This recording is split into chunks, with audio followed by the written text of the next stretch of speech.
What's up, y'all? Welcome back to the channel. My name is Jay Cruz and you're watching Threefold Fitness. As you guys know, I've been on a bodybuilding journey, and for the most part, I'm not trying to get really huge, although that's the goal for most of us, trying to get huge, but I'm actually trying to stay the same weight. So yes, huge in a sense, but I'm trying to stay the same weight, but still build muscle. So mostly transitioning my fat down and my muscle up, and it's been going pretty well so far. I'm gonna put some pictures up on the screen for you to kind of show you where I started and where I currently am right before my cut. So I've been starting my cut and I've been on my cut for the past week, but there have been a lot of things that have been difficult, I would say, during the bulking stage, and there have been a lot of positive things as well that have come out of it that I've learned, and I want to share those things with you guys.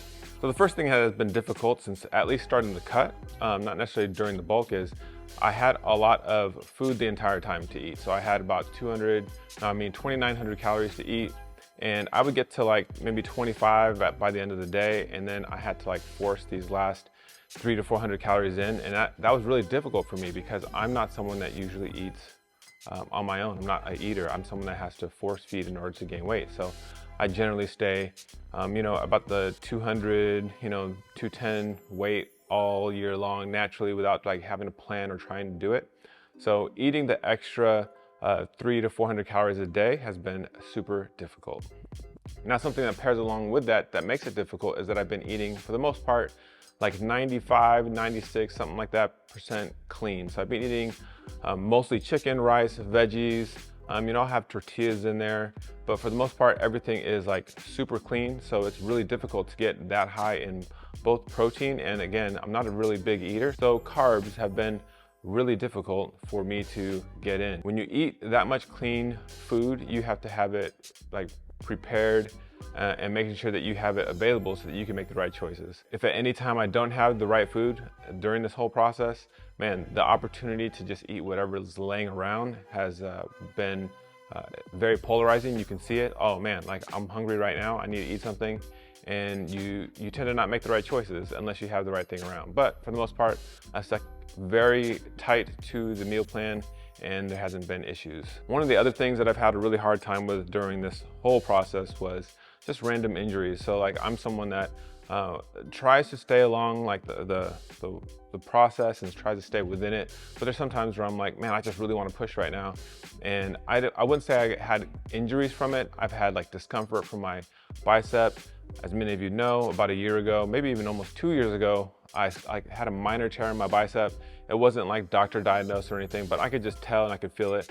And it would bother me, it didn't fully tear. It just, there was something about it that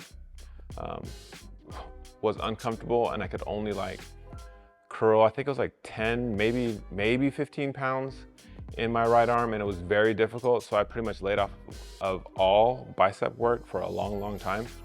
And throughout this process, in the very beginning, having to work my way up and now doing a normal amount of weight, 50, 55 pounds or whatever bicep curls, it's been a process. So dealing with that, I think my shoulder is giving me random issues because I was doing exercises slightly inoptimal, and Austin would show me and say, hey, when you watch the video, hey, maybe you should do this exercise in this way.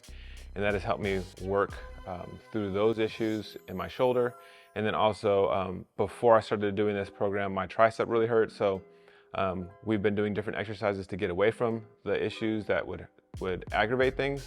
And then on top of that, so during Christmas time is probably the 3% where I said I wasn't eating too well.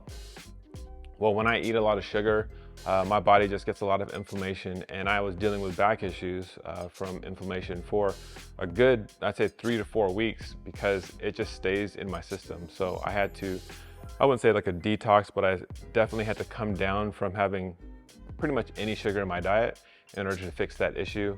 Now we're good. We're finally back, no pun intended, but we are back and we're doing heavy lifts again. And I see nothing but progress. Probably the last issue I say I have during this time was cardio. Austin had me doing 8,000 steps a day, which is generally pretty easy as long as I, in the morning, did a half hour of walking. I would definitely reach 8,000. If I didn't do that half hour in the morning of walking, I wouldn't hit the 8,000. Typically, our property is pretty big, the gym's pretty big, and we're doing I'm walking back and forth between the buildings a lot, so I get my steps in. And then another thing I would do is during the workout, I would make sure that I was getting steps in. So that wasn't an issue, but I was supposed to be doing a little bit of running and a little bit of sprinting, but I was unable to do that because of my back. So I don't know, for those of you that are out there, maybe you're older like me and you're in your young 40s, stay away from the things that you know will hurt you so that you can accomplish and actually practice all the things you need to do. Right now, I probably can run again, but that's not prescribed in my current program. We've just been bumping up my steps, so now I'm at 10,000 steps, and I'm sure we'll go to 12,000 steps per day, but for now it's 10,000. But my main thing with cardio, I wasn't able to do a whole lot of intensive cardio because just the bounce of my body going up and down when I would run would hurt my back. It wouldn't be so much that I was like throwing my back out, but it would be enough that it was like a lot of discomfort, and I didn't want to potentially injure myself further. All right, so some of the positive things that I've learned on this journey and that I've been just implementing in my life is, I said this before, but making sure that I have the proper food around. Not just having the proper food though, like actually meal prepping my food. So like the chicken that I would eat, I would either have it all cooked, or one of the best things, so in the beginning, I was getting rotisserie chickens and I was stripping the chicken. But there's a little hack. I found that Costco actually sells it's like 2 rotisserie chickens already deboned, and it's just in a package, and that has been a godsend. So like I just make a bunch of rice and I have veggies already cut up, and then all this chicken. So whenever I want to make something, I can make it into multiple things. I can make it into chicken tacos, I can make it into a scramble in the morning, I can make it into a stir fry, or I can make it into fried rice. So like there's so many options I can do with it. As long as I have the base ingredients already prepped, then I can make multiple different things. For a lot of people out there, they like to meal prep like for the entire week and they don't cook anything and they just eat whatever it is. Man, the reason why I stayed away from that is because while I can eat a lot of like bland food or like the same thing day after day, man, it gets monotonous and sometimes you want something different. So I would not recommend meal prepping like 14 meals unless you need that type of discipline. I liked it just so that there was enough convenience, but I can still have variety. And so that's why I kept all the ingredients kind of separate, but I had them ready to cook and on hand. Another thing that has helped so much during this process is Austin specifically planned out days where I could just eat whatever I wanted. Sometimes we need a physical break when we're working out. Well, sometimes we need a mental break from our food, from thinking about food, and just eat what you want for just a day. But you have to have a certain amount of discipline to do that. So in your mind, you have to say, hey, for this meal, for this person's birthday, I'm gonna go ahead and eat some cake. I'm gonna go ahead and eat whatever they make for dinner, and then I'm gonna be back on my plan. Around Christmas time, I think it was, like Thanksgiving, New Year's, and Valentine's Day, those 4 specifically, it was like those days, I was just gonna eat whatever I wanted, like literally whatever I wanted. It didn't matter what the calories went up to, because it's just one day. As long as you are disciplined enough to go right back, then you're allowed to have those days. If you're someone that doesn't have that amount of discipline, and you're like I have one free meal in a week, well, hey, stick to what works for you. Well, what worked for me is to have a complete mental break, to not even have to enter something into my phone and think about the thing that I'm eating, and just live life sometimes, you know? The other thing is that has been super successful. I think this has been the same throughout any time I've ever done anything fitness-wise, is having a structured plan, and not just a meal plan, but a structured like workout plan. Like, hey, this is what I'm doing and this is what I'm trying to accomplish. It takes all the guesswork out of it, and you don't go into the gym and think, oh, well, what am I gonna do today? But also writing it down, like taking like a log and seeing like where you started and where you are going. It helps a lot to also push you from week to week. So I can mentally prepare, especially for like leg days. I can say, what did I do in the previous workout? Okay, here's what I'm gonna do for this one.